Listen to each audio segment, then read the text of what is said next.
जगत गुरु राम भद्राचार्य जी इस वक्त हमारे साथ में। गुरु जी, काफी उत्साह का माहौल है पूरे देश में ही नहीं पूरे विश्व में, क्योंकि आखिरकार 22 जनवरी का दिन जो है वो आ ही गया। हमारी प्रतीक्षा पूरी हो गई। प्रतीक्षा के समय बड़े प्रतीक्षा के क्षण बहुत ही उत्सुकता और विकलता के होते हैं, और जब प्रतीक्षा पूर्ण होती है तो बहुत सुखद अनुभूति होती है। हम लोगों ने 550 वर्ष तक प्रतीक्षा की, लाखों हिंदुओं का बलिदान हुआ, और वही बलिदान आज वरदान के रूप में रामलला जी को ले आ रहा है। और लंबा इंतजार जो है आखिरकार खत्म होने को है अभी। और आप तो वहाँ अयोध्या जा भी रहे 22 जनवरी। नहीं, मैं तो संघर्ष में भी था, आंदोलनों में था, जेल गया, पुलिस के डंडे खाए, नजरबंदी की, सब कुछ तो किया। और आपकी गवाही जो है काफी अहम मानी। ओ भगवान की कृपा। तो आप रामलला को कौन से रूप में देखते हैं? बालक रूप में। उसी प्रकार जैसे एक आचार्य अपने छोटे छोटे नन्हे मुन्ने को देखता है, मैं उसी प्रकार देखता हूँ। आज भी मैं अपनी सेवा जो करता हूँ, मेरे जो राघव जी सरकार, मेरे सेव्य रामलला जी, उनको मैं अपने बेड पर ही सुलाता हूँ रात में, मेरा नियम है, उन्हें दूर नहीं करता। तो आप रामलला को राघव जी क्यों कहते हैं? कोई खास उसके पीछे कोई हाँ, कारण है। क्या कारण? बाल रूप में राम जी को राघव जी ही बोलते हैं।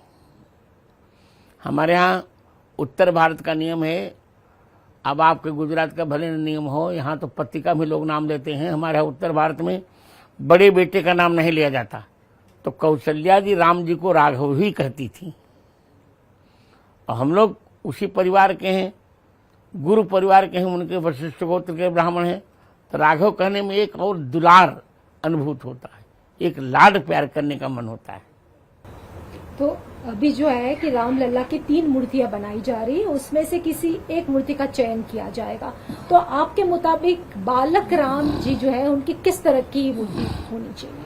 वही सुंदर बालक हो, छोटा सा, जैसे जन्म लेने वाला बालक होता है उसी प्रकार का बालक हो, सुंदर उघड़ा हुआ कपोल हो, घुघराले बाल हो, प्यारी प्यारी मनमोहक चितवन हो, नासिका सब कुछ सुडौल हो, और बहुत रूप हो, इतना सुंदर हो जितना सुंदर कोई हो न सके।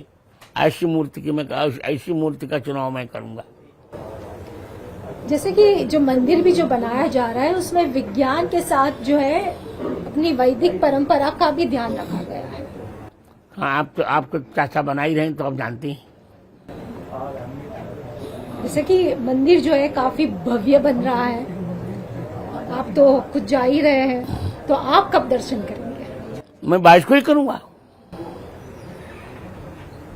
और कोई खास पूजा करेंगे आप रामलला के जब दर्शन करेंगे? तो पूजा तो करूंगा ही, मैं पूजा कर भी रहा हूँ। मेरे यहाँ तो सबसे बड़ा उत्सव हमारे अयोध्या में मेरा ही हो रहा है। 1008 कुंडी हनुमान यज्ञ हो रहा है, 2100 ब्राह्मण अनुष्ठान करेंगे, और बहुत खर्च किया जा रहा है, लगभग अरबों रुपयों का खर्च हमारे यहाँ हो रहा है। इतना बड़ा उत्सव किसी का हो ही नहीं रहा है मेरे अतिरिक्त। और यहाँ अमृत महोत्सव भगवान राम ही मेरा मना रहे हैं, क्योंकि उनकी गवाही, मेरी गवाही ने उनका निर्णय दिलवाया था, इसलिए। लेकिन 550 साल का इंतजार जब खत्म हो रहा है, उसी बीच में कुछ राजनैतिक पार्टियां जो है इसको लेकर काफी विवाद कर रही है। ओ, तो क्या रावण ने नहीं विवाद किया था?